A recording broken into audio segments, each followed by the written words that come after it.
Hello friends, welcome back to my channel. I hope आप सब ठीक होंगे। तो कल मैंने एक वीडियो डाला था एनसीएल से रिलेटेड कि आप लोग खुद से कोई भी स्टूडेंट कोई भी आंदोलन न करे, क्योंकि परिस्थिति अभी वैसी नहीं है। हो सकता है कि आपके साथ कुछ गलत हो जाए। मैं भी उस जगह पे अभी रहती तो अभी वेट करती, और मैंने आप लोगों को भी यही कहा था कि जिनको लगता है वो बेशक करिए, लेकिन परिस्थिति ऐसी नहीं है, क्योंकि मैं सबका हित चाहती हूँ। तो एक दो स्टूडेंट ने कमेंट किया कि लगता है कि इनके पास पूरे पेपर्स है, इसलिए ये मना कर रही है हम लोग को करने को। तो नहीं भाई, मैंने इसीलिए मना किया क्योंकि मैं नहीं चाहती कि आप लोग ऐसे ही चले जाओ बिना किसी के सपोर्ट के। जैसे कोई टीचर है या कोई लीडर है तो आप लोगों के साथ गलत हो सकता है। और इससे पहले भी ये सिचुएशन आपको अगर याद होगा तो 67 बीपीएससी में जो कटअप बहुत हाई चला गया था, उसके कारण जो प्रोटेस्ट हुआ था, तो उसमें स्टूडेंट लोग के साथ क्या हुआ था ये आप लोग को पता है। बस इसीलिए मैंने बोला था कि अभी रुक जाओ, अभी समय है। देखो कोई आगे आते हैं तो बिल्कुल अपने हक की लड़ाई लड़नी है, ठीक है। और हमने कल देखा कि रहमान सर ने इसके लिए आवाज़ उठाया है, उन्होंने बहुत सारी चीज़ें बोली है। और मुझे एक चीज़ बहुत अच्छी लगी कि उन्होंने जो आयोग द्वारा जो शब्दों का चयन है उस पे भी सवाल उठाया है। क्योंकि क्या होता है ना कि यहाँ स्टूडेंट्स के ऐसा जो कंडीशन है ना कि बहुत अच्छा जो एक शुद्ध हिंदी का जो वर्ड होता है वो भी नहीं समझ आते हैं एवरेज स्टूडेंट्स को, और इंग्लिश के भी वैसे समझ नहीं पाते हैं स्टूडेंट लोग, ठीक है। अगर मैं भी बीपीएससी की तैयारी करती हूँ तो मुझे बहुत ऐसे वर्ड है जो मुझे समझ में आते हैं। अगर मैं भी एक सिंपल स्टूडेंट होती तो जो भी कुछ वर्ड्स का जो आयोग जो इस्तेमाल करता है उसके जो एग्जैक्ट मीनिंग है वो मुझे नहीं समझ में आते। इसीलिए रहमान सर ने ये चीज़ें अपने वीडियो में अच्छा उठाया कि उन्होंने आयोग को कहा है कि आप सरल शब्दों का प्रयोग करें, ताकि जो भी स्टूडेंट है वो शब्दों को अच्छे से समझ पाए और उन्हें किसी भी प्रकार का जो कन्फ्यूज़न है वो ना हो। और इस समय जो स्टूडेंट्स का बहुत ज़्यादा दिमाग ख़राब है उस कट ऑफ डेट को लेके, तो उसके आगे पीछे का वो वर्ड को समझ पाए। तो ये एक अच्छी पहल है कि जो आयोग है वो सरल शब्दों का प्रयोग करे, चाहे वो अंग्रेजी हो और हिंदी, और हिंदी अंग्रेजी दोनों में नोटिफिकेशन निकाले, ठीक है, ताकि उसको अच्छे से समझा जाए।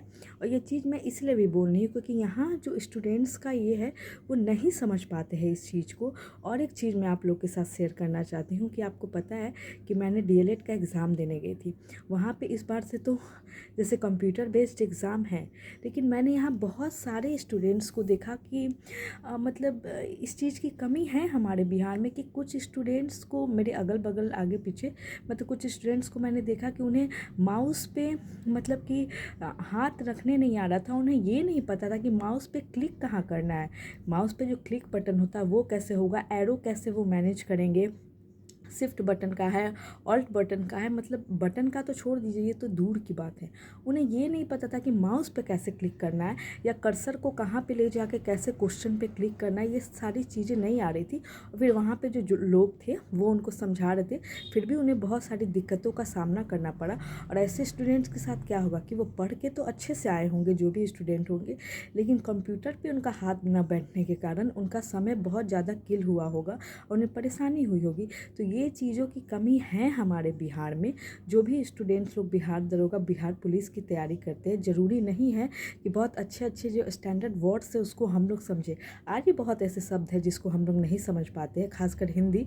हिंदी कितना कठिन होता है, हिंदी को लोग कैजुअली ले लेते हैं, लेकिन हिंदी के शब्द अंग्रेजी से ज़्यादा कठिन होते हैं। ये बात आपको माननी पड़ेगी, यही रियलिटी है। और कहीं ना कहीं इन्हीं शब्दों को लेकर जो इतना बड़ा झमेला है वो हुआ है। इसलिए चलिए, एक उम्मीद की किरण है कि रहमान सर आगे आए हैं। अब देखिए वो क्या बोलते हैं, कैसे करना है, आगे क्या कदम उठाना है, उस हिसाब से हम सारे स्टूडेंट्स ही है, सब कोई अपने हक के लिए लड़ेंगे। इसीलिए बस मैंने कहा था कि वेट करिए, आगे कुछ होगा, कोई टीचर लोग आगे आएंगे। तो बस यही बात है, मैं आप लोगों को मना नहीं की हूँ, मेरा इसमें कोई ये नहीं है, बल्कि मैं तो एक स्टूडेंट के नाते आप सबका साथ देने के लिए हमेशा वीडियोस लाती हूँ कि आप लोग अपडेट होते रहे कि हो क्या रहा है, चीज़ें क्या हो रही है। कनेक्ट रहने से क्या होता है ना, तो पता चलता है कि हाँ चलिए सभी लोगों के साथ समस्याएं हैं तो समस्या छोटी लगती है। बस यही बात है, मैं इतनी सेल्फिश नहीं हूँ कि आप लोगों के साथ गलत करूँगी, आप लोगों को मतलब कि पीछे करके मैं खुद आगे चल जाऊँ, नहीं, ऐसा बिल्कुल नहीं है। हम सब स्टूडेंट हैं, सब मेहनत कर रहे हैं, सब अपने अपने समय पे अपने अपने जगह ज़रूर सफल होंगे, ठीक है। तो आप लोगों की क्या राय है इस चीज़ पे, आप लोग बताना कि चीज़ों की कमी है, समझ की कमी है, बहुत सारे स्टूडेंट इस चीज़ को नहीं समझ पाते हैं। तो इस चीज़ के लिए आगे क्या कैसे काम करना चाहिए सरकार को या आयोग को, तो इस पर आप लोग अपने प्लीज़ पॉइंट ऑफ व्यू रखें और कमेंट करें। और मेरा वीडियो अच्छा लगा हो तो लाइक करें, शेयर करें, सब्सक्राइब करें। Thank you.